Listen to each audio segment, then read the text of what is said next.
नंगौ दिनै 22 तारिखाव जिथु जानो गोनां बिसायख'थि बिनि सायाव दिनै सुबुंफ्रा बिराद सांग्रां आरो आंनि समाजनि साफ्रोमबो भटार्सफ्रा जिथु मोनसे फोथायनाय आरो बिसास दङ जायनि थाखाय दिनै बिथांमोना फैनानै आंजों रायलायफैदों माखासे गावसिनि दुखु सुखुखौ फोरमायफैदों आरो मोजां खोथा रायलायदों आरो बिथांमोना मोनसे बाथ्रा होदों जे फैबाय थानाय 22 तारिखाव जानो गोनां बिसायख'थि बेहाय जिथु बिपिएफ दोलोखौनो बिथांमोना देरहासार खालामनानै सरकार फोजानायखौ लुगैदों मानोना नैबे 5 बोसोराव जेरैबायदि मोनसे इउपिपिएल सरकारा जिबायदि मानसिफोरखौ थगायबाय बिसास गैया खालायबाय बिनि थाखाय दिनै इउपिपिएलनि माखासे गोबां माने सापर्टार बा गोबां इउपिपिएलनि दैदेनगिरिफ्राबो दिनै जोंनि बिपिएफ दोलोआव जुगदान जाफैदों आरो बेनो फोरमान बिथांमोननि जे थगायनायनि फिथाइया बे 22 तारिखाव बिथांमोना मोनगोन आरो नोंथांनि समाजआव गोबां बिसिडिसि वाइसआव नोंथांखौ बुङो नामा जेरै फ्रेश मोसाहारि बिथाङाबो एकदम सिद्धा मानसि फ्रेश होनना बुङो not only the Bodo' but minority सेलनि मानसिफोर गोबां बाथ्रा बायदि फोरमायदों मा बुंसार बे बेलायाव रायजो राजाफोरजों जों हदाय दंफायो आं बेक्तिगत हिसाबै दुखु सुखुआव हदाय बिथांमोनजों गसंफादों अकल माइनरिटिल' नङा गासै जोंनि बिटिसिनि सिङाव थानाय बेसेबांनाखि सुबुं माहारिफोर दङ बेसेबां हारि माहारिफोर दं जों बयजोंबो गोरोबनानै थादों मानोना जोंनि थांखियानो दिनै सुबुं समाजनि गेजेराव थानानै खामानि मावनाय आंनि खामानिया बिसेस गैया आरो ओंखायनो दिनै आं रायजो राजाजोंबो दंफायो रायजो राजाफ्रा जि आंनि सायाव बिसास दं आं बेबायदिनो रायजो राजाफोरनि सायाव बिसास दङ ओंखायनो फैबाय थानाय दिनाव जेसांसिम हायो बेखिनिखौ आङो मावगोन आरो बिथांमोनजों बाथ्रा होदों जे खामानिखौ मावगोन होननानै बिनि थाखाय रायजो राजाफ्रा फैदों आरो बिसेसके दिनै माइनरिटिफ्रा बुंदों जे बिपिएफ सरकार थानाय समाव कुनु इभिक्सन बा कुनु माइनरिटिफ्रा बिजेपि सरकारजों गाग्लोबजायाखै होनना बुंदोंमोन बाट एक्जिस्टिं दायो थानाय इपिएफ सरकारा गोबां खस्थ' मोनदों होनना बुंदों ओंखायनो फिन जोङो फ्रेश मोसाहारिखौ भट होगोन आरो हाग्रामा सरकारखौ नांगौ होनना बुंदों बेनोथ' बिथांमोननि जिथु इलेक्सन समाव खोथा होनायफ्रा बेनो मोनसे माने फेलार जानायनि फोरमान आरो बिथांमोनाथ' इलेक्सन खालायगोन होननानै दिनै माने भट बियाखैमोन हा गैयैनो हा होगोन होननासो बुंदोंमोन दा बिथांमोना दिनै नैबे 5 बोसोराव गोबां एरियाफ्राव इलेक्सननि नटिस हरदों आरो गोबां जायगाफ्राव बिथांमोना इलेक्सनबो खालायबाय बेखौनो रायजो राजाफ्रा बुजिनो हादों आरो बिथांमोननो बिनि थाखायनो भट होआ बिथांमोना नंखाय खोथा बुंबायना बिनि थाखायनो भट होआ आरो नंखायनो खुनु सिन्था गैया जोंहा बिपिएफ सरकार फैखागोन आरो दासिम जिहेतु पार्सेन्ट हिसाबै सोंनो थाङोब्ला नोंथांनिसिम बेसेबां पार्सेन्ट भटारफोरा साग्लोबदों पार्सेन्ट हिसाबै जुदि नायोब्ला जों पार्सेन्ट हिसाबै हमला जोंनो देरहानो थाखाय बेसेबांनाखि नाम्बार्स नांगौ बेखिनिखौ जों मोनगोन आरो जोङो माने मालाब्लाबो जों जेना जों देरहागोन मानोना थांनाय बाराव जों बेसेबांनाखि माने नाम्बार्स मोनदोंमोन बेनि बारा मोनगोन जों मानोना जिबायदि रायजो राजाफ्रा फैदों रायजो राजाफोरनि खोथा बुंनायफ्राथ' बेनो जे इउपिपिएलआ जे थगायबाय बे बुस्थुनि थाखाय बिथांमोननो भट होआ आरो बिथांमोना बांसिन माने माइनास जानाय कारनानो बे आलारि सोरां माने आलारि सोरां स्किम बिथांमोना जे होदों 2 लाख 1.5 लाख बेबायदि बे जे नंखाय फोरमान जाबाय बिनि थाखाय बांसिन मानसिफ्रा दुखु मोनदों मानोना सरकार गैयैयाव फैबाय थानाय जुदि बोसोरनि थाखायसो जुदि बिथांमोना खामानि मावगोनब्ला दिनै चेकफोरखौलाय मानो नंखाय माने होनांगौ जाखो बे चेकआनो फोरमानना बिथांमोननि जेननायनि माने माबाया आरो सिगनेलफ्रा बेफोरनो आरो ओंखायनो दिनै रायजो राजाफ्रा बिथांमोननि सायाव फोथायला आरो थांनाय बारावबो नोंथांनि बिसायख'थिनि समावहायो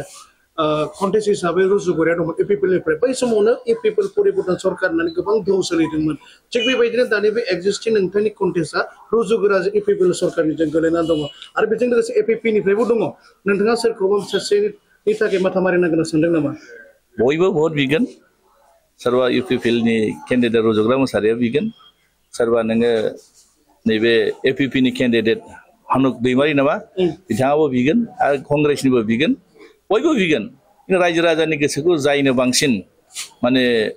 लानो हागोन बा रायजो राजानि जायनो बिसास होनो हागोन जायखौ फोथायहोनो हागोन बेनो देरहासार जागोन आरो खुनु बे सन्देह गैया थिगानो दङ सर नोंथाङा माबायदि पाब्लिक इमान समाय होननानै पाब्लिक जेब्लायबो माने मोजां पजिटिभ कमेन्टखौ लाबोनो हायो माबायदि सार सम होनाय पाब्लिकफोरनि थाखाय रायजो राजाफोरनि खामानि मावदों नालाय रायजो राजाफोरनो सम होनांगोन आरो रायजो राजाफोरनि सायाव बिसास लाखिनांगोन ओंखायनो खुनु सन्देह गैया जों रायजोनि थाखाय खामानि मावदों रायजोजों थाफाना खामानि मावगोन आरो थांनाय बारनि इलेक्सनखौ नायोबा सार मा बुंनो सानो माने बै समावबो गोबां परिबर्तननि दौहाय इउपिपिएल सरकार लाबोनायाव नोंथाङा सासे अपोजिट इउपिपिएल एक्जिस्टिं जानानै एमसिएल महरै थाबोनो हादों मा बोसोराव आरो दाबो बेबायदि थिग नोंथांनि गासैबो परियाला बेबायदिनो दङ थिग जों नुनो मोनो बेबायदि मा बुंसार बेनि बेलायाव मानसिफोरखौ फोथायहोनो हानांगोन आरो रायजो राजाफोरजों दुखु सुखुआव जों गाबथानो हानांगोन आरो इयुनाव माबा मोनसे खामानि मावगोन बेखौ रायजो राजाफोरनो फोथायहोनो हानांगोन दानि बे थांनाय 5 बोसोराव आंखौ जे नासयदों सासे रायजोनि प्रतिनिधिखौ जे बिथांमोना नासयदों आरो रायजो राजाफोरा बेनि थाखायनो हमदांनो हादों मानो बिथांमोननि गोसो गोरबोआव जे माने डेम'क्रेसियाव माने हांबिदागनि होनाय अधिकारखौ जे सासे इलेक्टेड मेम्बारखौ बिथांमोना जिबायदि नासयदों बेखौ रायजो राजाफ्रा नायदों सासे मानसिखौ माने नंथारियावनो जुदि नासयोब्ला बै खाथि खाला थानाय मानसिफ्रा सानो आरो बिथांमोना बुजिनो हायो जाय नासयग्रा बिथांमोना हमदांनो हायाखै जानो हागौ गावखौ हिर' बायदि साननो हागौ आरो बिथांमोना नासयदों नालाय बिराद हिर' खिन्थु हिर'आ सानसे जिर' जानो थांगासिनो दङ मालाब्लाबो मानसिखौ बिदि अयनाय खालायनो नाङा बिथांमोना जि थांखिखौ लाना दिनै आन्दलन खालायदोंमोन बिथांमोननि स्ल'गाना मामोन समान अधिकार समान मोनथाय होनना बुंदोंमोन ना दिनै जोङो सासे माने पाब्लिक रिप्रेजेन्टेटिभ हिसाबै जोंनो खामानि मावनो होनाय होयिया बे उननि खोथा खिन्थु जों पाब्लिकनि खोथाखौ रायजो राजानि बाथ्राफोरखौ जों जेब्ला माने माखासे समाव जों एसेम्बलियाव उत्थापन खालायो समायसाफोरखौ मावनो थाखाय माखासे स्किमफोरनि खोथा जों लिस्ट होयो बिथांमोना बेखौ केयार खालाया बिथां पार्टि केन्ट्रिक खालायदों माने जाय इउपिपिएल बिथांमोनाल' खामानि मावनो हायो अब्ला बे सरकारखौ सोर सहायनो हानो अकल इउपिपिएल खालायग्राल' मोनोबा इउपिपिएल खालायिया जुदि मोनाब्ला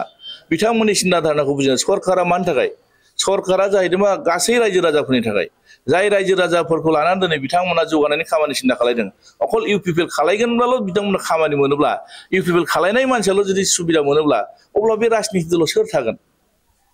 नासयलायनाया बारा दुर्नितिया बारा बे 5 बोसोरावनो बिथांमोना एन्टि इनकामजेन्सिनि माबायाव हाबबाय नंखायनो दिनै रायजो राजाफ्रा बिथांमोननि सायाव फोथायला आरो थेंक इउ गोबां अजद दैखांदोंमोन नोंथाङा रायजो राजानि खामानि मावनो थाखाय बिरोधि जानानै नाथाय नोंथांनि वार्ड मोनसेबो लाखिनाखै नंखाय थांनाय एसेम्बलियाव नंगौ मोनसेबो लाखियाखै नै जोंहा आं उदाहरन हिसाबै बुंनो नैबे जोंहा गलन्दि दै दं प्रत्येक बोसोराव